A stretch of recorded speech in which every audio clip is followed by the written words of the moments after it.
It is the afternoon of November 19th, 1938. A man has died. The whole country of Turkey will mourn him, always. Hundreds of thousands of people are gathered at his funeral. Hundreds of thousands of people for just one man. This man gave millions of Turks independence, rights, and saved their country. He is the man who made a holiday just for children, saying, "Sovereignty belongs unconditionally to the people." He, who accomplished so many things in a short period of only 15 years. His name is Mustafa Kemal Ataturk.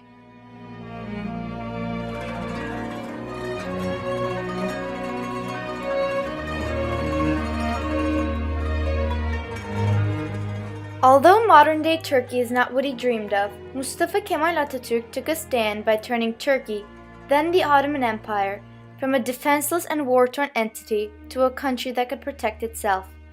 By standing up against the Ottoman Sultan and invaders, he made Turkey stable, and without him, Turkey would have no independence. Mustafa was born in 1881 to Ali Rıza Efendi and Zübeyde Hanım. He was born in Salonika, modern-day Thessaloniki, then part of the Ottoman Empire. In 1886, he started a religious school that his mother wanted him to go to. But it wasn't long before Mustafa changed schools by the order of his father. After his father's death in 1888, Mustafa, his mother, and his two sisters, Makbule and Naciye, went to live with Mustafa's uncle, who lived on a farm in the countryside. Because of the farm life, Mustafa could not go to school for a period of time, but a couple years later, he went back to Salonika and lived with his aunt, where he started school again. Mustafa was extremely intelligent. By the age of 12, he was at the top of his class and was loved by teachers. In 1893, one of Mustafa's teachers at his military school, Captain Mustafa Efendi, added the name Kemal, which means intelligence and sophistication, to his first name for his talent. Thenceforth, the young boy was Mustafa Kemal.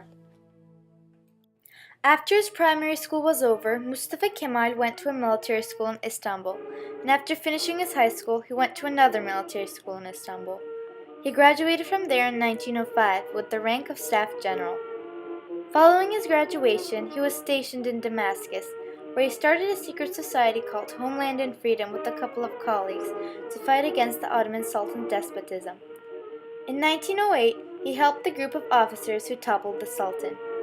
Mustafa Kemal's career flourished as he won battles against invaders in a collage of places, including Albania and Tripoli. Because of the Ottoman Empire's geographically strategic location, it was wanted by many countries, and the Ottoman Empire, being weak at the moment, made it easier to conquer.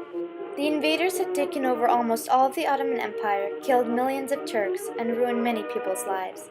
After all, this was war.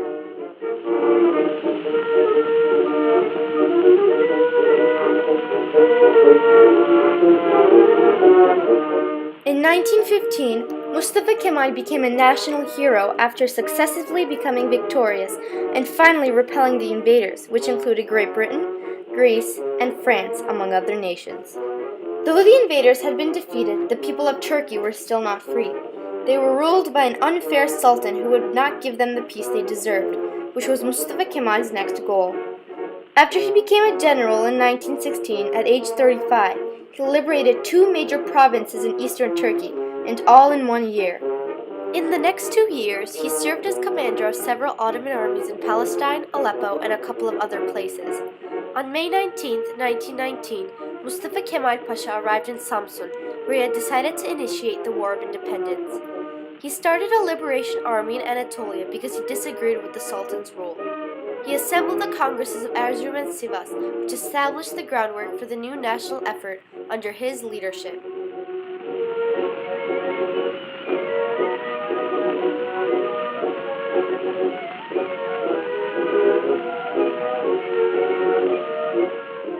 After the people of the Ottoman Empire found out about Mustafa Kemal's new army, they rejoiced and now had hope. Everyone, men, women, and even children joined the war effort.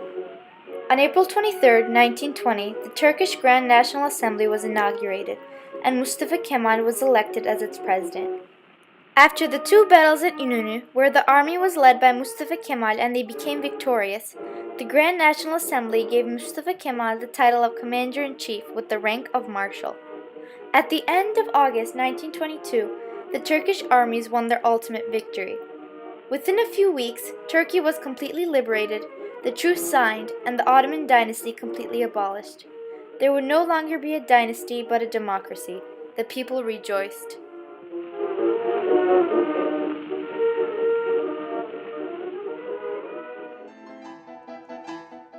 On July 24, 1923, the national government signed the Lausanne Treaty with Great Britain, France, Greece, Italy, and others. In mid-October, Mustafa Kemal decided to make Ankara Turkey's new capital. On October 29th, Turkey was officially declared a republic and Mustafa Kemal was unanimously elected president. After the War of Independence was over, Mustafa Kemal started to modernize the new country. In 1924, he abolished the caliphate, an Islamic state led by a caliph who was considered to be the political and religious leader, was the successor to the Islamic prophet Muhammad.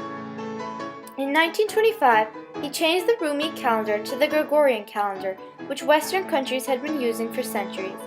In the same year, the National Parliament passed the Hat Law, which banned the fez and turban for men in schools and government institutions, and encouraged them to wear more modern hat styles, like a top hat.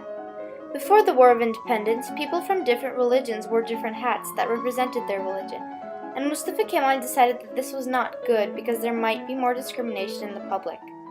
Mustafa Kemal changed the Ottoman language, based on Turkish with heavy influence from the Arabic and Persian languages, to a new language based on pure Turkish using Latin characters, which significantly increased literacy.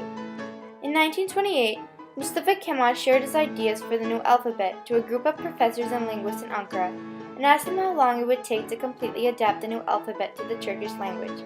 They said 3 to 5 years. Mustafa Kemal replied, "We shall do it in 3 to 5 months."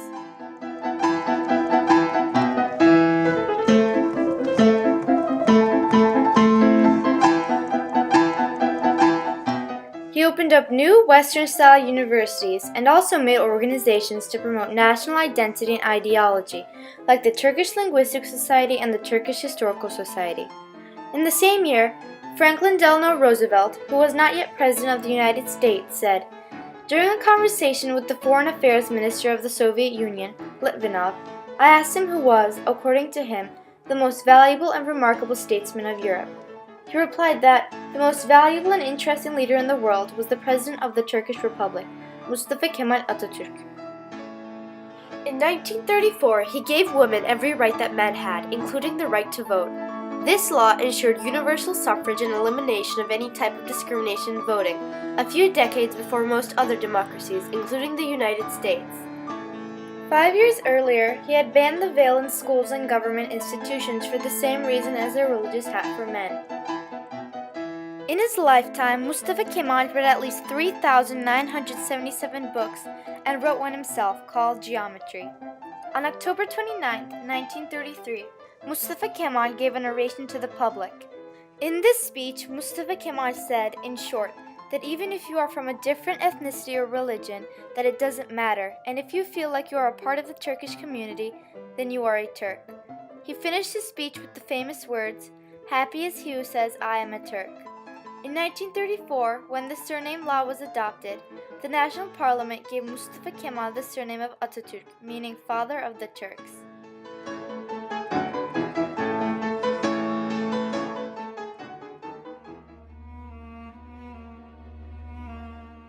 Four years after he had been given his new surname, on November 10, 1938, at the time of 9:05, following his illness of a few months, Mustafa Kemal Ataturk, the father of the Turks, closed his eyes for the last time. The people were devastated. They had just lost the man that had been their leader and father. Now, even after 79 years, the Turkish people stop whatever they're doing and stand up on the time of his death. Even after 79 years, people have not forgotten what he has done for the country and for the people. They will never forget the feeling of independence Ataturk gave them. He will always be the father of the Turks, and he will never be forgotten.